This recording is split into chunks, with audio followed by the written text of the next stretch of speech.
Hey guys, what's going on? It's Blake Ruffino from Are You Serious Sports. And this AYS Short is brought to you by the Drake Williams Law Firm, drakewilliamslawfirm.com. Whether you've been injured in an accident, you're preparing for a future with your estate planning, you're getting ready to close in on a real estate deal, or you're about to welcome a new addition through adoption into your family, or you're facing criminal charges, you need very experienced attorneys, and that is what the Drake Williams Law Firm will be able to do for you in navigating the legal system. The door to their cozy office in historic downtown Ponchatoula has been open since 1981.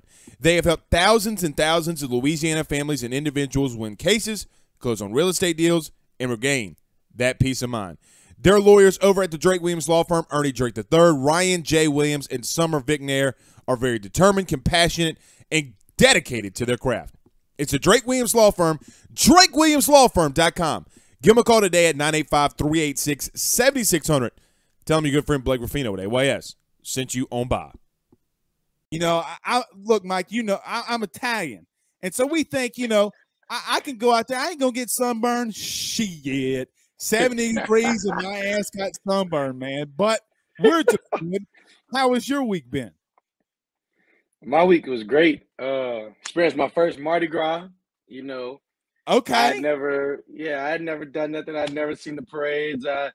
Only time I'd been to Bourbon is after playoff game losses. And so I got to be there happy one time for the first time. So, it's been a good week. Okay. Mike, you can't let that experience that you've had in New Orleans twice be the only experience. Glad you got to experience it. What was your favorite? What was your favorite new experience about Mardi Gras? Was there anything you expected that maybe you had heard about and you were like, maybe it lived up to this hype, or maybe something that you weren't expecting? I didn't know how many people came out to the parades, and I don't even know which one I went to. I just had some of my teammates tell me to come here. I feel the same. So I had no idea. But I went out there and I was like, this is insane. And it was like going down the whole road, these gigantic floats. I was like, I'm glad. I literally glad I went just so I could see that, because I'll never forget that. That was crazy. Well, Mike, I told everybody in AYS tonight that we'll be learning a little bit more about you personally. I think that it's a good segue to learn more about you. Now, something that was interesting when we were talking, and Mike, I'm not going to lie, I had to go and look it up. Mike, you used to be a quarterback in high school, I hear, huh? Yes, indeed. Okay, so take us through that. What kind of quarterback was Mike Jones? When you said down, what was Mike Jones like? So, it kind of came in two parts. I only got to play my freshman and sophomore year before I went to IMG my junior year. My first year, I was scared. I was scared to throw the ball. I had the little freshman syndrome. But I was faster than a lot of people. This is small football in Tennessee. So I was pretty fast. And so my freshman year, if I had to be Lamar, I would try to be Lamar. Okay. Did you hit him with the did you ever see the Lamar Jackson when he was in high school and he was running to the end zone and he just stopped and he kind of like just walked in like this? Did you ever hit anybody with one of those? I never had that much swag. Bro, like him stopping on a dime like that's insane. So if we were to create a player in Madden and using you, the real life Mike Jones, are you a pocket passer, scrambler, gunslinger? Who is Mike Jones really? Are you that gunslinger mentality type of QB? Now, see, I'm the gunslinger mentality with the runner body and attributes. You know what I'm saying? I can't really throw it, but I'm going to throw it. Mike, let me ask you this, because I think it's a little unique. And now being a little serious, but being unique. Look, then you said you went to IMG, and I'm assuming you transitioned to the defensive side of the ball. What's that like, though? Because I feel like when you go through that experience, right, when you go through the experience of being a quarterback on the offensive side, it makes you better defensively. Is there anything in your days playing that position that you remember and it's able to help you on the field defensively at your current position? Yeah, absolutely. I would say the biggest thing is like now, so much of the game is played with their eyes, and I never like realized quarterbacks really just look and throw where they're gonna like where they're looking at. Right. Some of them look you off, the more experienced, better guys, but to some extent, they're gonna be playing with their eyes. And so as a defender now, if I know, all right, he's gonna be looking here, I can show him what I want him to see so that Mhm. whenever he sees it, I can put myself in a position to make a play. And I didn't know that, but then as I changed over the defense, I'm like, oh, this quarterback's looking right at me. Like, did I used to do that? Yeah, I would look right at the dude and then throw the ball. Well, and But it probably, Mike, is why too you see like the Pat Mahomes no look and the Matt Stafford no look in the Super Bowl that much just crazier when you see stuff like that. And then hitting what's even more crazy to me, Mike, is not that he's doing a no look pass, it's that he's hitting him in the chest. Right? in the Like chest, man. it's not fair. That's not fair. Nussmeier be doing that in practice sometimes, and it literally pisses me off so bad. Who does that in practice? Garrett Nussmeier. Oh, okay. Well, see, that's that gunslinger, right? Like he does that kind of stuff. Mike, I know you'd be doing that too, huh? You'd be like, "Hey, Tony," and then you would throw it to the right. That was you in practice. Don't lie. I would throw it right to the defender. That's what I would throw it to. All right. So what's interesting, Mike, too, is that you would, in making that transition, you haven't been playing your current position for a long time, not just even on the inside, but defensive really. And you've kind of progressed pretty quickly from that position. What do you think has helped you the most? I know playing quarterback, but is there something that's helped you the most in transitioning to the defensive side of the ball? Man, I would say over the years, I've just accumulated so much knowledge, coming from now three different defensive coordinators. You know, when it comes to like scheme in my mind now, it's all concepts. Cover three is cover three. We might roll it this way and call it this, but this dude is doing the same thing. They just call it a different way. And so being able to like tap into your coordinator's mind and learn the language that helps you get prepared for games at such another level. It's hard when you have questions and playing defense at this level. I mean, you can't be super basic and expect to win. You know what I'm saying? You got to have a multiple calls, multiple things you can go into a game saying, all right, if we need to run this, we need to be able to run it, run it and execute. And so I would just say, man, just being able to get an overall knowledge of just the game in general, at least on the defensive side, like I hear things all the time and I'm like, oh, we called that this at Clemson. Oh, this is what we did last year. It's just a different name. Like that's like just made me mature in the way I think of the game and the way I approach installs, going into practice and things like that. I think the biggest word you just said there was experience, or two words, experience and being more mature. I mean, Mike, you ever just sit back sometimes and think about like, I remember like when I was a kid, I'm like, bro, why did I do that? Something just stupid that I did. And now that I look back on it and even like it seems as if, Mike, what you're saying is like now you're there and that's going to help you even moving forward. So, and one more question, I want to talk to you a little bit about the season too. But even looking into that, is there's one thing, or well, not even really one thing, but is there something that you in that transition? Because look, you've been around Matt House, Brent Venables, Durante Jones, and now getting that scheme down. It's all pretty much the same thing. Is it just picking up the lingo at this point for you? Because knowing what you have to do, it's all really the same. Is it just a lingo type of thing that you have to pick up now?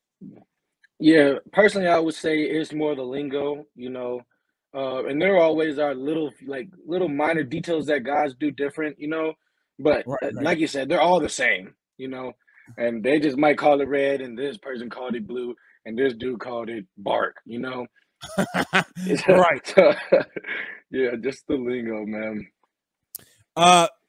Mike, we're getting close to spring, and before you know it, fall camp's going to be here, season's going to be here. What are you looking forward to the most? Are there any games that you're looking forward to the most? I mean, look, playing Florida State, a team that you've played, in the ACC. Now you get them in week 1, and you talked about New Orleans down in the Dome. What are some games that you're looking forward to this season? I'm definitely looking forward to that one down in New Orleans. Unfortunately, I never won a game there. Very fortunate for LSU, but neither have I. I played it 4 times. We on the same boat, brother. Yeah, so those games there has never went good for me. So it'd be great to get a win down there. And personally, man, I can't wait for the Bama game. You know, and of course, I'm excited for the whole schedule. You know, I'm excited to play every week. But personally, just me personally, like, you know, it is different. You know what I'm saying? I want to win that game so bad. You know, and I know it's going to be turned to that. It'll be at LSU. And I know they're bringing back all their guys on defense. So, you know, hopefully guys can stay healthy and we'll be able to both pull out our best, you know, for that week and we can go at it. But the Bama game this past year, I was like, wow, was just like low key like one of the funniest games I've had. You know, and I done played national championships, won national championship, won multiple conference championships. I Caught an probably never interception forget in a that playoff game. You know what I'm saying? Picked off Justin Fields, you know? And I'm like, dude, like this freaking nail biter at Bama on the road might be my favorite college game. And even though it didn't even turn out the way I wanted, I was like, it was like just so just crazy the whole time. I was like, oh my gosh, this is nuts. But Mike, dive into that. Why was it your funnest game that you've ever played? I mean, look, like you said, you intercepted the number 2 overall pick in the NFL a couple seasons ago, and this was your funnest game, right? So why was it? Man, I mean, there's different aspects of it. One, you know, just for the defense as a whole to play at that level, you know, on that stage, you know, it was like kind of like a proud moment, like we finally getting together, you know, and just being there with my guys too, Mike and Demone. You know, I know how hard them guys at work, man, and being able to be on the field because that's when we kind of changed up the scheme. You know what I'm saying? I'm like we all going at it all game. It's like, dang, this is a freaking dog fight. And I don't know if I've ever had one of those, like, you know, to that extent. You know, everybody is literally giving they all on both sides of the ball.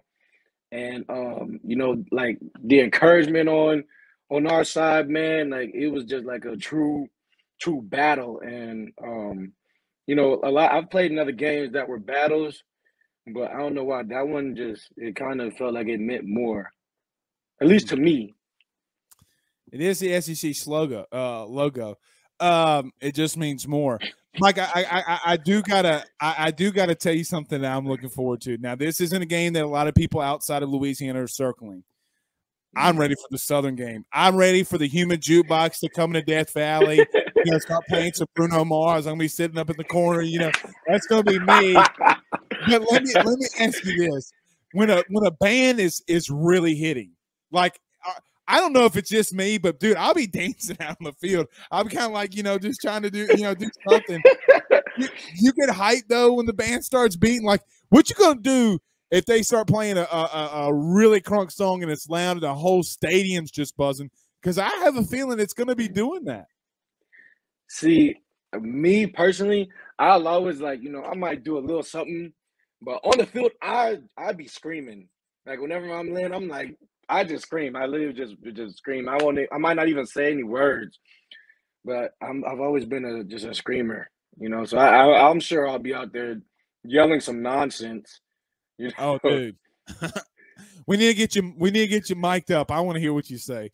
We do have some questions firing in here. Pooh Bear on YouTube says #Ask Mike Jones. What are some personal goals that you have for the season? I know we touched on that a little bit. But what are some personal goals that you're looking forward to and you're wanting to accomplish? Well, yeah, personally, man, I say by the end of this, I'd like to look back and say, you know, every week I played my best football. I feel like that's something that, you know, every year I've made dramatic steps, you know, but I've always felt like there's another level that I could reach, you know, and I feel like I haven't really maxed out on my potential yet. So personally, I want to look back and say, you did it this year. You know, you put yourself in a position to achieve whatever it is I want to achieve at the ball. And then, you know, even though it's not necessarily a personal goal, I love to win. You know, I'd like to win the SEC East or West. My bad. You're I'm good. still new here. I'm kind of new here. You're good. Hey, as long as you're not Carson Wentz and don't know who anybody is in your like whole conference, we're okay. Yeah. Like my dude didn't But, even know that the Titans were in Tennessee. He goes, Buffalo? Anyway, you're not that bad. He did it, bro. Go look it up. He goes, I think they're in Buffalo, right? Horrible. nah, that's bad. He been taking some hits. That's what that sounds like.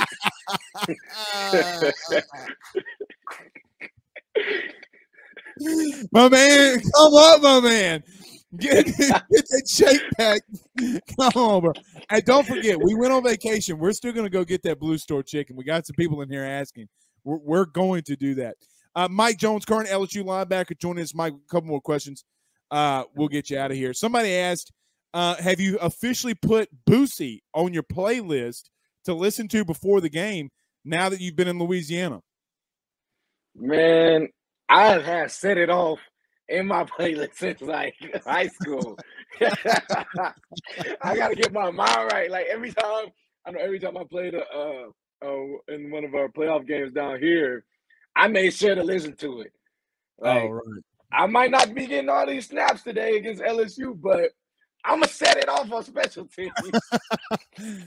Yes, indeed. You ever this happened to me one time. We were sitting in the hotel about to leave, and like Set It Off came on. And I'm thinking I'm just kind of singing to myself. I'm not really that loud. I'm just getting focused.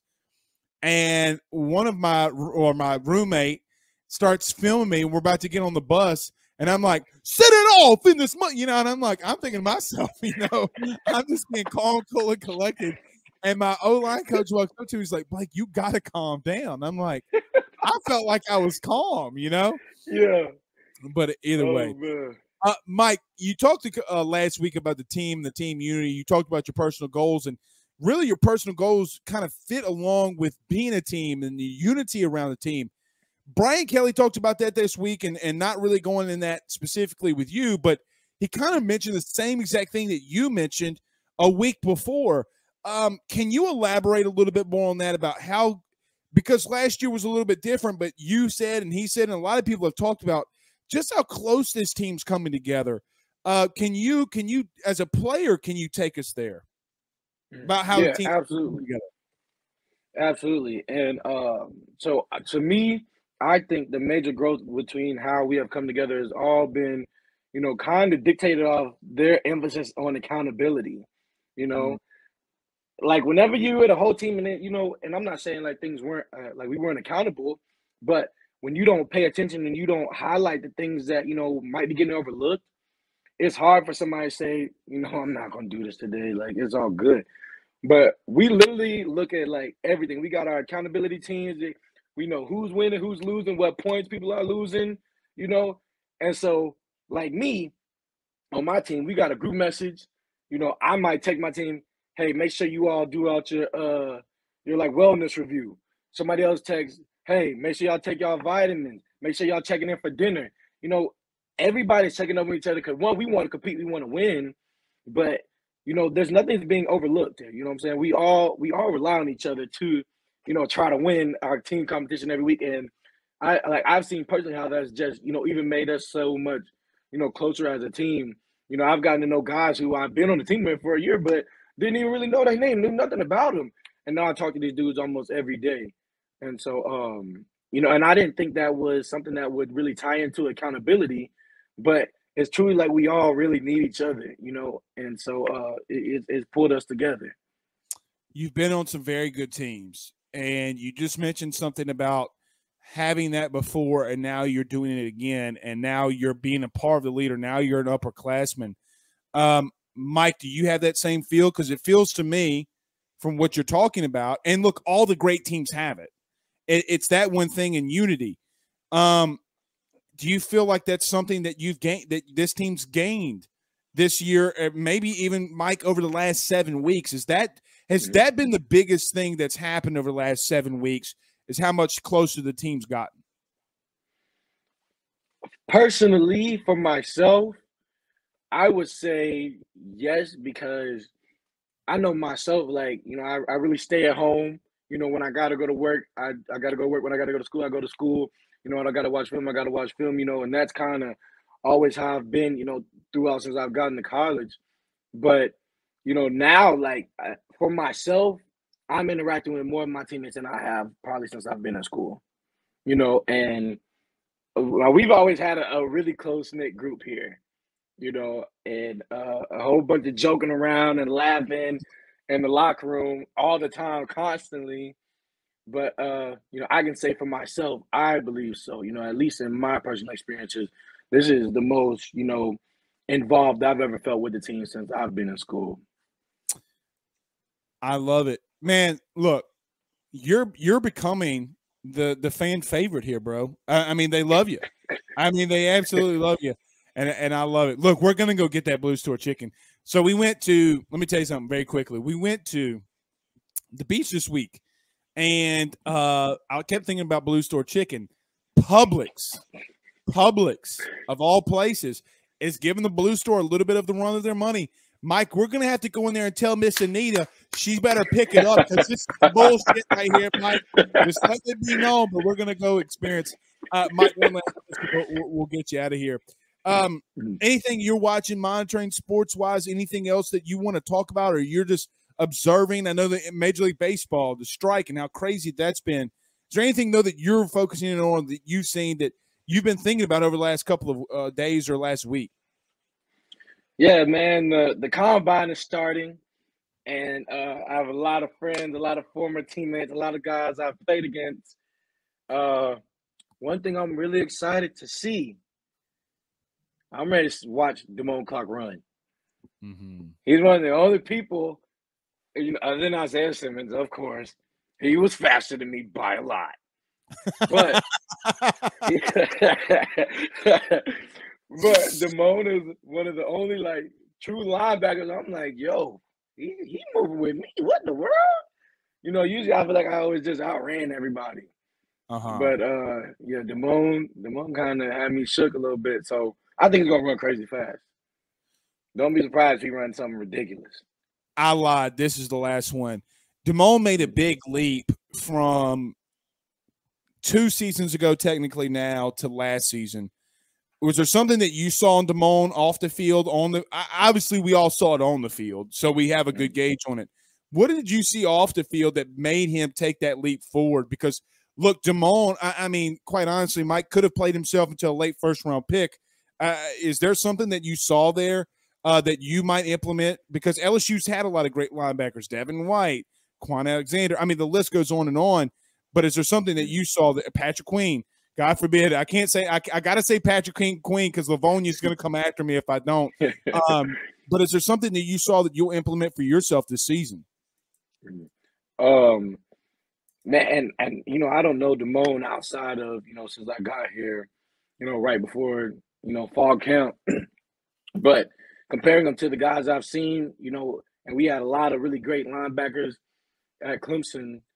Man, just being constantly locked in all the time, it can be hard. It can be hard. It's easy to get tired at the end of the year. And regardless what was happening within our season, this man Demone stayed continually going up all year, on all aspects of the game, mentally, physically. Like I never seen him get tired. Like I mean, we were in the Bama game, and I forgot what drive it was, but I'm over there dying. I'm like, oh my Lord, I know we all tired. And I look at Demone, I'm like, how you not dead? So, but yeah, man, everything he did, man, I feel like he did it at such a high level. Mm-hmm. And to just stay completely locked in like that, man, has been something I've seen the best of the best, well, the best of the best I've been around do. And, he fully embodied, that truly locked in, all in mindset. That's what makes him elite, man. And look, he's 240 pounds. I mean, Jesus. Yeah. He's 240 pounds doing that, Mike, which is wild. Brandon Hollingsworth says, Blake, tell Mike if he enjoyed NOLA Mardi Gras to make sure he goes to BR St. Patty's Day Parade. Absolutely, Mike. We'll have to go to that one. It gets It gets pretty live up in there. Mike, dude, look, man, you're becoming a fan favorite. A lot of people are love and watch or love to listen to you and everything that, and you being a part of the program and everything that you're doing. Guys, you can follow him on Twitter at _MJones24. We'll have him back against next week. Mike, we might go get some not some funeral chicken. That's Publix chicken. We might go get some chicken for lunch, but that's nevertheless. Mike, have a good night, my friend. We'll talk soon. Oh, yeah, man. Appreciate it. That's our good friend Mike Jones, current LSU